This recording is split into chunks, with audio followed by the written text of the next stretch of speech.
Peace, everybody. This episode of the Major Mood Podcast was blessed by 232, a genre-bending alternative R&B artist. This cat brings more to the table than just music. You can feel his soul when he speaks. Movemaker and mood maker, 232.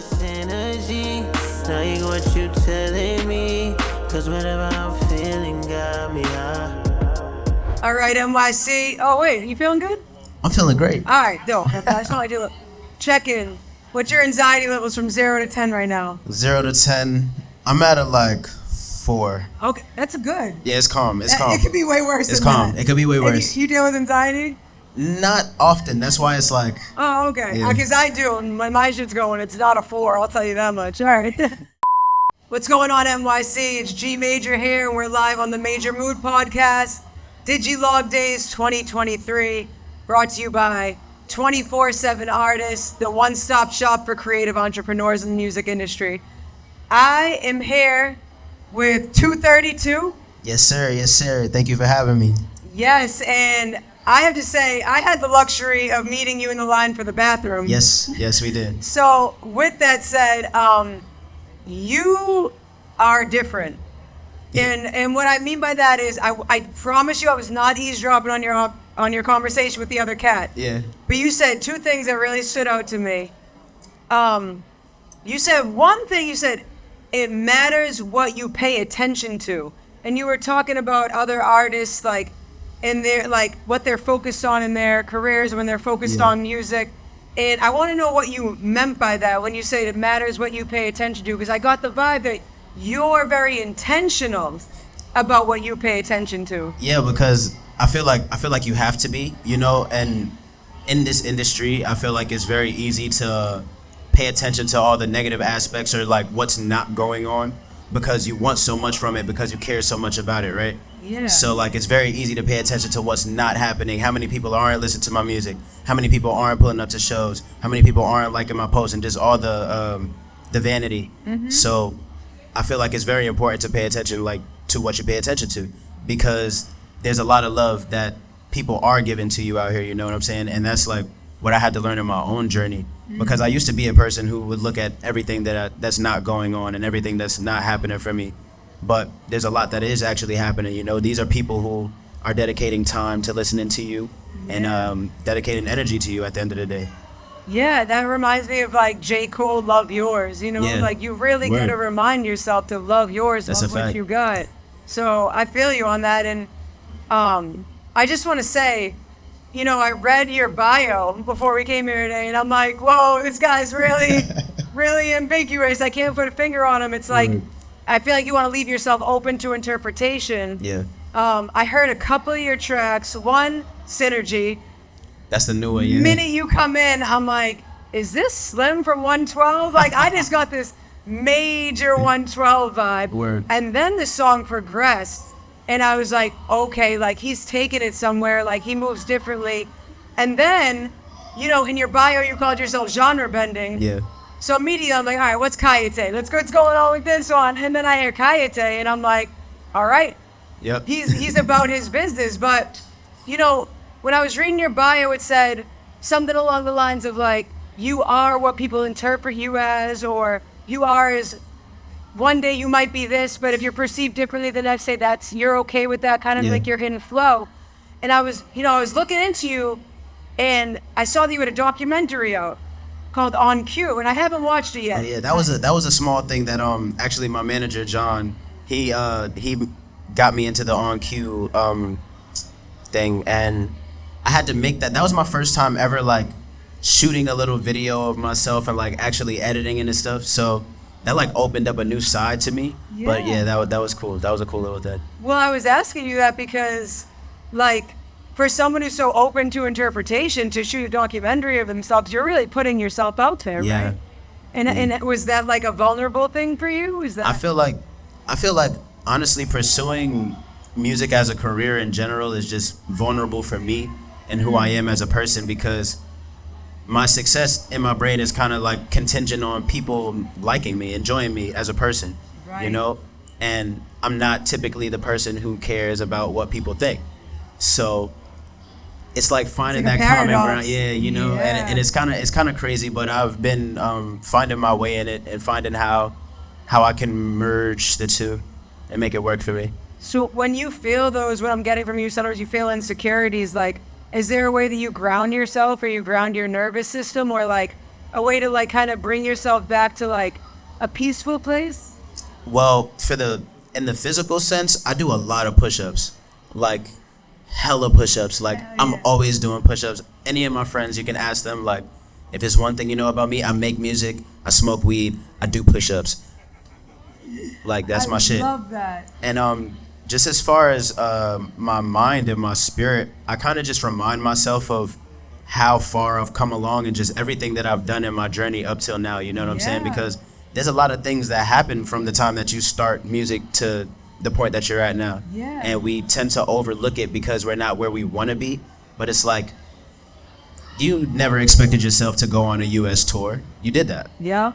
Yeah. You feel me? Yeah. So, And I mean, some people will live their whole lives, and not that everyone wants to do the same things as us as artists, but like, sometimes you got to say to yourself, like, yo, I did that. Like, Right. like, God forbid, but if I passed away tomorrow, like, I did that. I did that. You know? Right. And, like, some people can't say that, so it's super dope Exactly. that you appreciate that. Yeah, hell yeah. I can kind of tell that you got the right trajectory by, like, you had your, like, content strategy in place. When I looked at your stuff, like, I love the interviews you did. I love your photography. Thank you.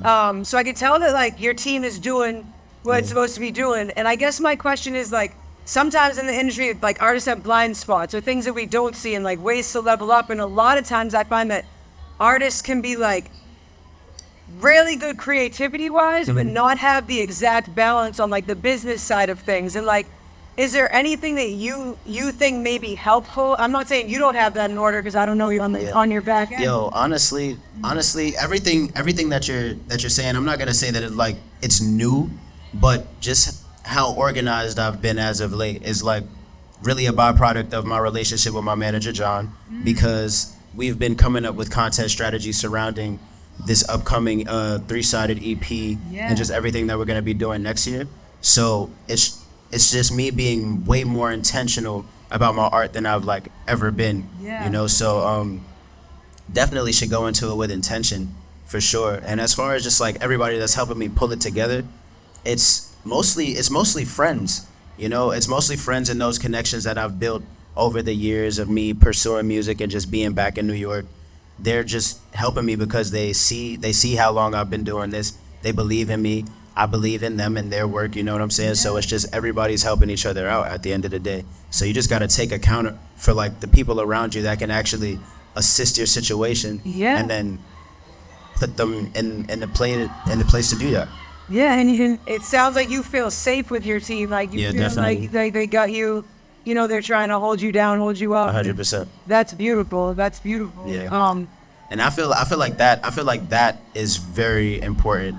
You know, and as far as just like building a team and whoever is surrounding you, like you have to trust these people with your vision. Absolutely. You know, like at the end of the day, we're artists, we're sensitive about our shit. Yeah. Like, Shout out Erica. you feel me? So you have to leave that vision in the hands of people who are also sensitive and passionate about it as well.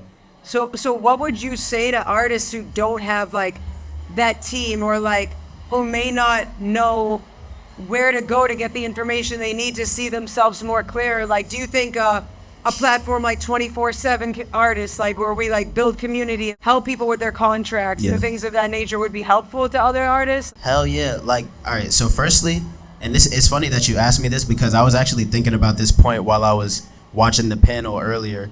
And I think that firstly, artists should set like, and this is on some spiritual shit, set the intention in your heart, you know what I'm saying, to find people that work well with you, you know what I'm saying, that have the same passion and drive that you have for your vision and just what they enjoy in life and what they do, you know what I'm saying? And then like past that, I definitely think that 24/7 and building community would help you to find people who you can add to your team and help you, you know, take it to the next level. Because like we're at like something simple like this convention right now, you know what I'm saying, Digilogue, it's the same thing, you know? And that was the other thing, that the second thing I was going to mention when we were in the hallway. Yeah. You said, I haven't really been to an event like this before. I'm used to the shoots, the music videos. Yeah. Like, how much does atypical ways, like this is like a different way to invest in yourself, right? How much does this help to round out your career?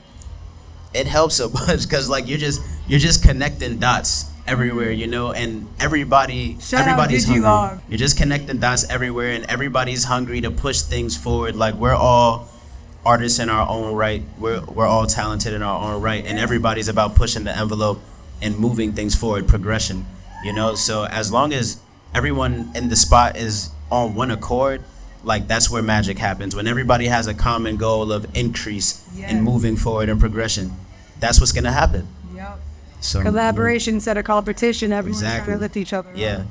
And you know, even if you're a competitor, I'm competitive a little bit, you know, but I'm not as competitive as other people.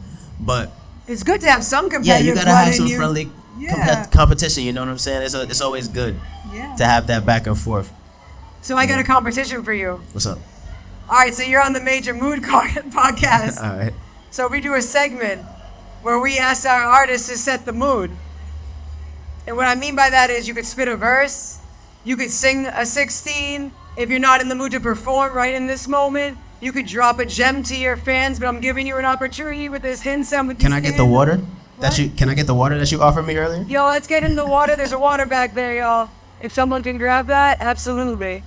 Yeah. 100%. I get the water. And I got you. Thank you, Carly.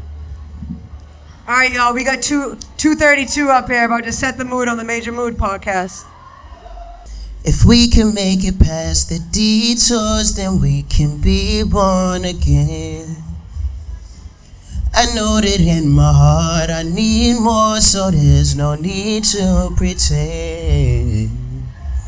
If life ain't everything that you hope for, then maybe it's your fault. So you should hope less and go into work more. Face everything and then rise up. 'Cause you'll never know when your time's up. Yeah. Wow, thank you, yo. For sure. Unbelievable. Thank you. Thank you. You definitely set the mood. You're definitely a move maker. You're a mood maker. Have to. Do you want to tell anyone before we end what you got coming out next? All right, so coming up next, towards the top of November, we have the 777 EP. It's gonna be the first side of 3 sides, so side A, and that's produced by my homeboy Maddox. He's produced every song on the 777 EPs, and then we're also working on Back Home 2, which is the second edition of an EP that I released back in 2019, and that'll be coming out late next year. But we're gearing up for that. A lot of singles in between, a lot of visuals. So yeah, it's gonna be fun. All right, you hear that, guys? 777 and Back Home 2 Yes. from 232. That is me. Thank you so much for joining me today. It's Thank been a you so pleasure. much. It's been a blessing. Much love. It's a major mood. I know this ain't